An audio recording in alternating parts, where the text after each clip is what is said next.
E aí, bom dia, família, tamo junto.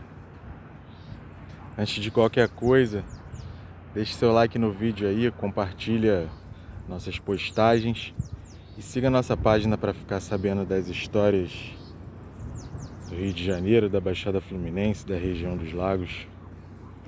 Eu nasci em 1986, numa família de cristãos ultraconservadores.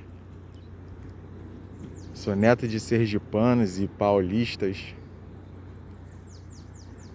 Minha família direta nessa época era meu pai, minha mãe e meus avós paternos, os sergipanos. Meu pai nasceu na Bahia. Meus avós fizeram uma viagem de Sergipe para a Bahia e ele acabou nascendo lá. E apesar de ser um homem negro baiano, ele odeia a Bahia, odiava a Bahia por causa das religiões afro-brasileiras, que é uma grande incoerência, né? Mas isso por causa da religião.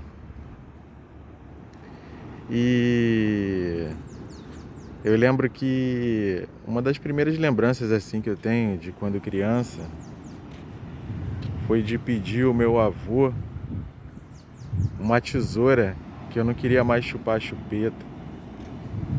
Então ele pegou a tesoura e eu cortei a chupeta.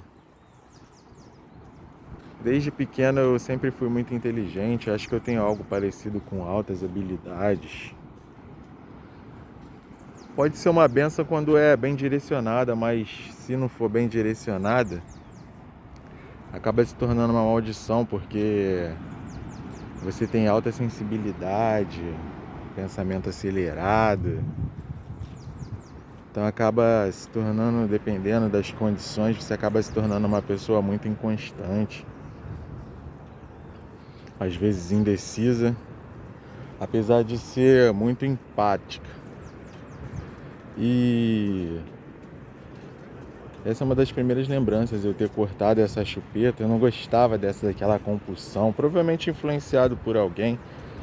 Eu não gostava daquela compulsão de ter aquilo o tempo todo na boca.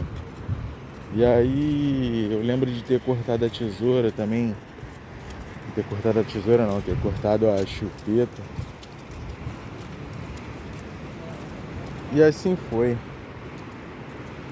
Minha avó era maravilhosa, cara, minha avó paterna. Não que a materna não seja também, mas eu tinha um carinho especial por ela, porque quando meus pais iam trabalhar, era com ela que eu ficava. Dona Maria da Conceição. Meu avô era João Oliveira, um cara muito duro. Provavelmente criou meu pai de forma muito dura também. E essa foi a minha criação. Eu lembro de que toda noite eu dormia com a minha avó na cama, enquanto meu avô estava vendo televisão. E meu pai ia me buscar, eu detestava, eu ia chorando, né? Que eu já passava o dia todo com a minha avó e também queria ficar à noite com ela, dormindo. Mas meu pai me buscava, até porque meu avô tinha que dormir na cama, né? E chega uma idade que não tem mais sentido criança dormir na cama com os pais. Os meus pais eu nunca dormi na cama, nunca foi uma... Não consigo me lembrar de dormir na cama deles.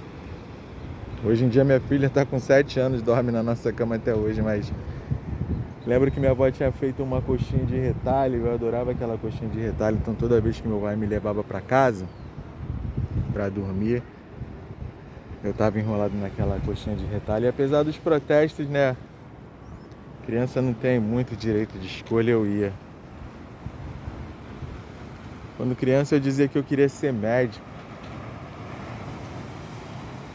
mas as condições da vida ainda não me permitiram realizar esse sonho. Eu lembro bem dessa época, assim, quando eu era bem pequenininho, eu dizia que queria ser médico.